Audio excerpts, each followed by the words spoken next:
Hello everyone आशा करूँ सबे भाले आछे। लास्ट भिडिओत मैं आपनालोকক কৈছিলো जे कि मैं तख्ता और काठेदी किबा बनाम हेतु आपनालोকক नेक्स्ट भिडिओत देखाम। तो मैं एक्चुअली बनाई आछिलो दुटा डग हाउस जिनटु मैं एटा शेल्टारत डोनेट करिम।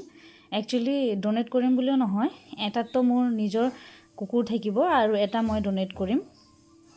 मोर बहुत एटा आगत भिडिओत आपनालोके गम पाइছে जे मोर एटा एग्रेसिव डग आछिल जेनटु मैं घरत राखातो असम्भव हो गइছিলে। সেই কাৰণে মই এটুক शेल्टारत राखो। तो शेल्टारर কাৰণে সেই तार কাৰণে এটা ঘৰ আৰু এটা ঘৰ ডোনেট কৰাৰ কাৰণে মই বনাইছো। আৰু এটু সৰু এটা মেকুৰীৰ কাৰণে বনাইছো বিকজ আমাৰ পাৰ্কিং এৰিয়াত বহুত এটা মানে বাহিৰা মেকুৰী থাকে যেহেতু ঠাণ্ডাৰ দিন। তো হেয়াতৰ কাৰণেও এটা সৰু চাই এটা ঘৰ বনাইছো যোনে থাকিব বিচাৰে থাকিব পাৰে বিকজ ভিতৰত মই এবাৰ কম্বলি দিবি একদম কোজি নেষ্ট এটা বনাই দিও।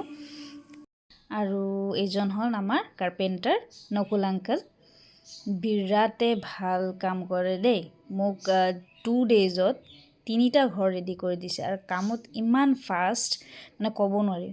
বেলেগ বেলেগ মিস্ত্ৰীও দেখা পাইছো যোনে বিৰি খাব গুটকা খাব হেবুৰত টাইম পাস কৰে ৰেষ্ট ল'ব অলপ পিছে পিছে, কিন্তু তেওঁ একদমে ৰেষ্ট নলয়। নহলে 2 দিনত 3টা ঘৰ ৰেডি কৰা ধেমালি নহয়।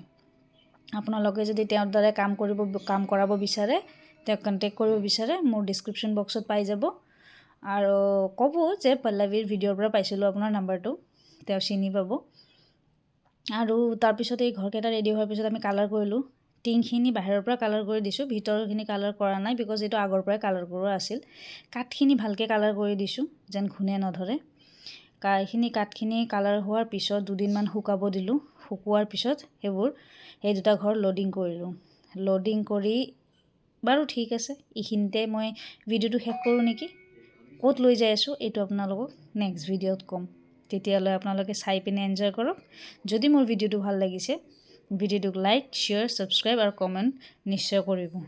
তেতিয়ালৈ টাটা বাই বাই।